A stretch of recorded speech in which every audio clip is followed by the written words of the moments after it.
Bonjour et bienvenue à cette nouvelle édition du Monday Report de Bourdier. Les statistiques économiques publiées aux États-Unis la semaine dernière ont été quelque peu mitigées.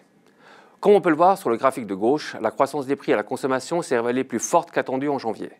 De plus, sur le front de l'activité économique, la contraction des ventes de détail, représentée sur le graphique de droite, a été plus marquée qu'escomptée. Ces déceptions sont néanmoins relativisées.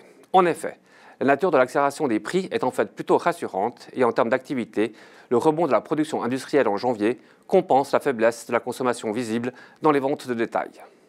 Dès lors, les taux souverains à 10 ans sont stables aux États-Unis et remontent de seulement quelques points de base en euros.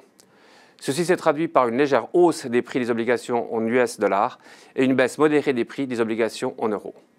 Cette divergence dans l'évolution des taux pénalise le dollar qui recule de 1,2% en indice, ce qui profite alors en hausse de 1%. La baisse du dollar bénéficie également aux actions internationales qui progressent plus qu'aux États-Unis, avec notamment un plus 2% pour le marché suisse.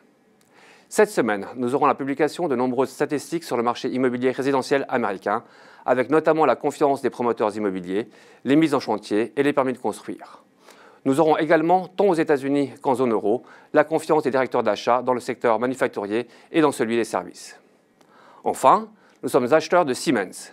La décote de Conglomera est d'après nous de moins en moins justifiée et les résultats trimestriels publiés la semaine dernière montrent un début de redressement des activités industrielles cycliques. C'est tout pour aujourd'hui, je vous remercie pour votre attention et vous dis à la semaine prochaine.